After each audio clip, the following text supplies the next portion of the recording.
Salam alaikum, man la Ablaye Sy, entraîneur la Linguère de Saint-Louis. Ñu ngi wax pour supporteru équipe Ligue 1 yi ak Ligue 2 même National 1 ba National 2 ñu fexe ba violence bu mu am ci terrain yi ñoom ñi ngi nii ñoom laa nekkal ni supporteru Linguère yi ñoom tamit ils prônent la non violence dans les stades et d'accord nañ ci waxtaan nañ ci def nañ ci ay réunion ñoom ñëpp fi mu nekk nii pare nañu pour loolu et foog naa ni coow buy am wala histoire buy am feneen lay yem hors des stades mais du egsi ci stade yi hein les gars. waaw non à la violence hein. Non à la violence. Non à la violence. Merci beaucoup.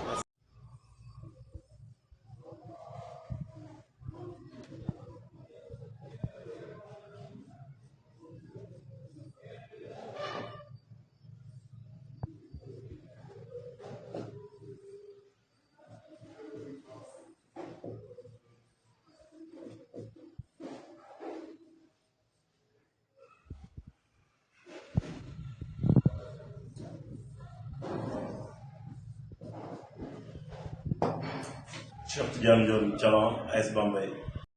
C'est bon. Asalaamaaleykum man la Ibrahima Diouf entraîneur AS Saloum di wax stop à la violence ndax violence baaxul dafa yàq suñu football bi te suñu football bi wax dëgg yàlla dafa war a am tànki kanam tànki gannaaw waru ko am ndax violence day tax ñëpp toog seen kër te fu ñu toll nii wax dëgg yàlla dañu war a fexe ñëpp public bi waat dellusiwaat ñëw di seetaan match yi su ko defee mu am ambiance mu am reetaan mu am fair play ñëpp mën a ñibbiwaat seen kër stop à la violence. man la Malick Daf entraîneur bu Teungueth FC damay ñaan stop à la violence football fair play la football du koobee football dañ ko war a def ak plaisir te bu ñu ñëw nañu xam ne ñett rek moo ci am da ngay gagné nga match nul baa ñu gagné la ñett yooyu nag ñoo ànd booy ñëw moom ñett yooyu yëpp war nga ko sóoraale.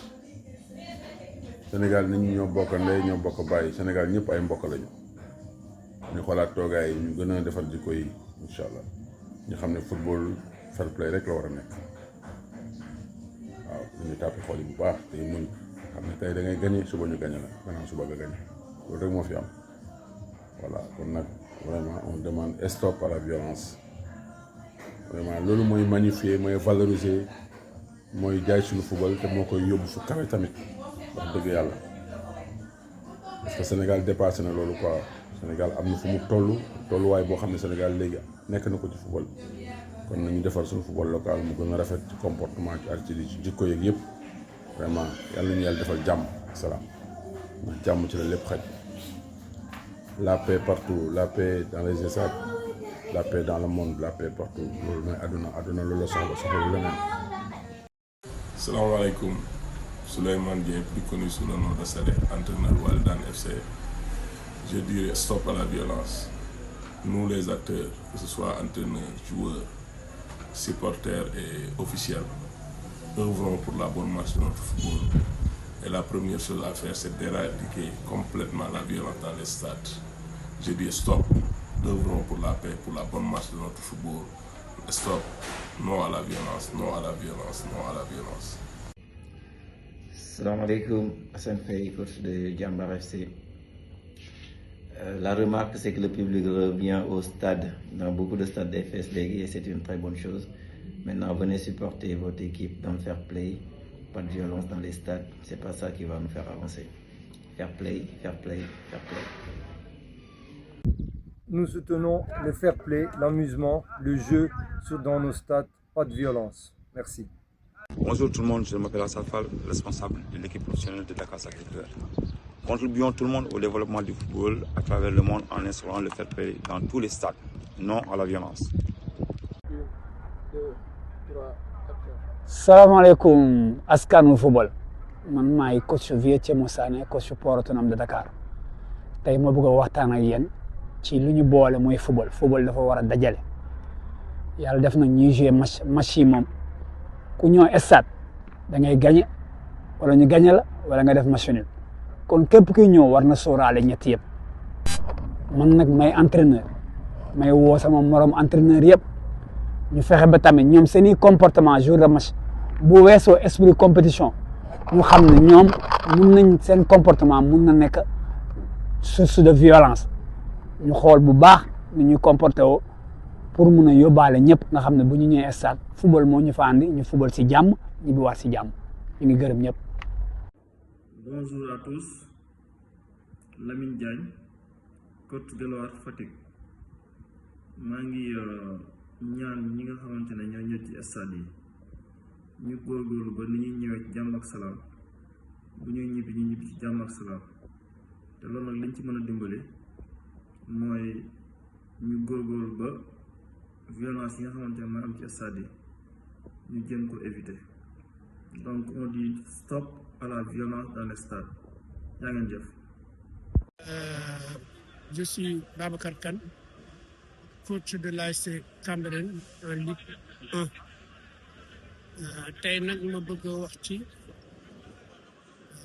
mbiru terrain violence bi fa am ak fair play bi ñuy demande ligue bi nanu xam ne terrain yi li koy taaral ci kaw la ne mais li koy ñaawal aussi ci kaw la ne non à la violence 100% fair play. Merci. salaam maa ngi leen di nuyu di leen ziar coach Mass coach AS Pikine Pro donc maa ñëwoon tey di waxtaan ak yéen par rapport ak violence yi nga xamante ni ñu ngi koy gis dans le stade di wax ne loolu du lu ñuy rafetlu et que nañ ko bàyyi parce que fair play mooy li nga xamante ni moo mën a jëmale suñu football kanam te ñun ñëpp ci loolu la ñuy dox.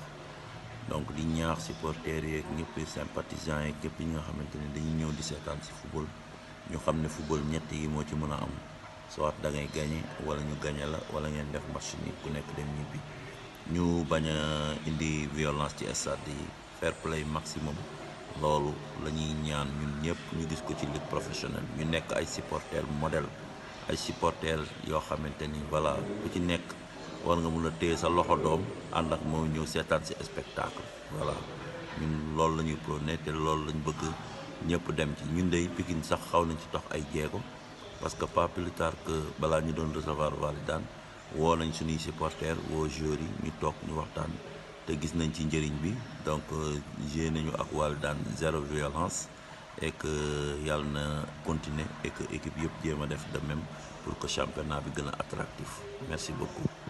Entraîneur AS Douane, les gars, j'ai dit non à la violence, non à la violence. Fair play, beaucoup de fair play, les gars. Allez, les gars, nous sommes une famille, nous sommes ensemble. Merci beaucoup à tout le monde. Coach Alassane Ndiaye, NGB Niary Tally. Moi, Alassane Ndiaye, je dis non à la violence au stade, non à la violence au stade. Le stade dafa di benn béréb boo xam ne bi pour foo la kaf ree bon. Non à la violence au stade, nous n'y sommes pas. Merci. Bonjour, chers amis sportifs. Coach Boubacar Arfan Mané, coach du Dakar University Club. Éradiquons complètement la violence dans les stades. C'est bien possible. Faisons appel au fair play. Merci. Le sport unit, la violence détruit. Ensemble pour des stades sans violence.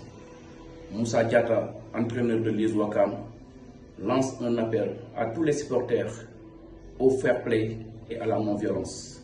Merci. Salaamaaleykum wa rahmatullah waa Ligue Pro maa ngi leen di ziar coach Majib Niambou waa di ñëw rek di ñaax gars yi supporters yi si non violence bi buñ ko mënee dindi daal si terrain yi moo ñu gën a quoi parce que ñun ñëpp entraîneurs yi joueurs yi même ñoom duñu nekk en sécurité parce que wóorul ay li ñuy war a di wax ay du yem si bopp borom quoi ñu leen di ñaax daal buñ ko mënee bàyyi pour saison 2025-2026 dina baax trop si football te supporter ay xarit lañu war nekk ay doomu ndey joxante bi ci 90 minutes rek la dañ ko def si moo gën a respecté ñàkk moo am ak gagné ak match bi loo si am ñu xam ni yàlla moo ko dogal waaw ñu demaat tàmbaliwaat defal ànd bokk ndey ak bàyyi ñëwante ba beneen incha allah loolu rek laa doon am message bi mooy lancé bu ñu mënee dimbali daal si violence bi dina baax trop incha allah.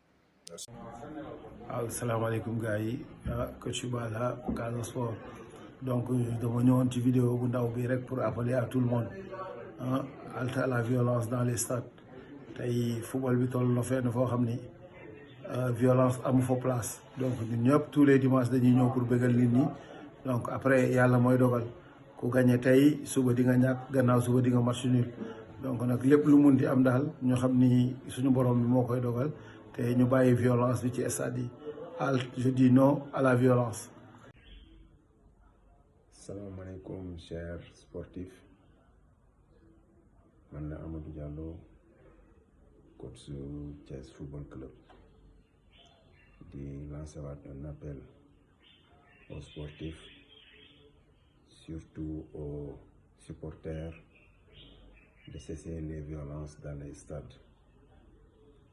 Je crois que même pas 4 journées on constate beaucoup de violence dans les stades. Donc on a lancé un appel à tout un chacun de nous de cesser aux violences dans les stades. Stop, stop, stop aux violences dans les stades. Et merci beaucoup.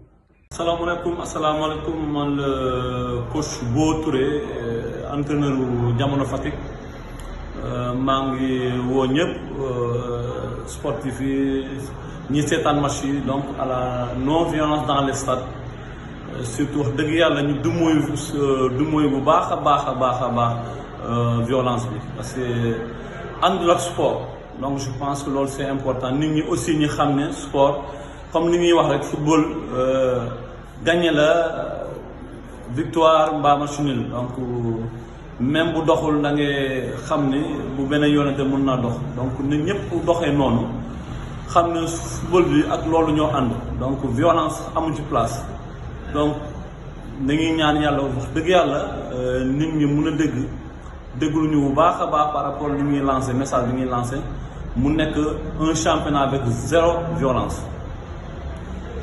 Bonjour, maa ngi nuyu leen ziar coach Arbi Camara coach Oslo Football Academy maa ngi wax non à la violence pour la saison 2025-2026 merci. asalaamaaleykum maa ngi leen di nuyu maa ngi tudd Ibrahima Diakhaté nekk entraîneur AS Kaffrine L2 waaw di wax ci violence yi nga xam ni mooy am ci stade yi ñun entraîneurs yi ak joueurs yi ñoo ngi leen di ñaan ñu bàyyi loolu ñuy def ci stade yi jongante kese la. ñu def ko ci fair play ku yàlla may ndam nga dem ak jàmm ku yàlla xañ ndam aussi nga dem ak jàmm parce que ñun ñoo bokk Sénégal ñoo bokk ndey ñoo bokk baay après ñun ñooy àndaat di nekk donc ñoo ngi woote non violence ak fair play la ñu woote fair play la ñu bëgg jaa ngeen jëf jërë ngeen jëf. salaamaaleykum sportif yëpp man le coach Ansou Diadji entraîneur Stade de Mbour di lancer un message à tous les sportifs et spectateurs à la non-violence dans les stades donc maa ngi nuyu sama mbokk joolaay yëpp ñoom de saafu elo bu mati o katal ci cap bi si terrain ngas ngi entraîneur du Stade de Mbour Ansou Diadji fair play fair play fair play. Bonjour chers tous, Souleymane Diallo, entraîneur ASC Les Jaraaf. Le football, comme disait Chevet, c'est une activité de la vie. C'est un phénomène social. Il doit ce titre à son audience. Aujourd'hui, c'est une des disciplines les plus suivies dans le monde. Derrière cette discipline noble qu'est le football se cache un certain nombre de valeurs. C'est pourquoi, chers collègues, nous prônons effectivement la non-violence dans nos stades. Vive le football local, vive la non-violence.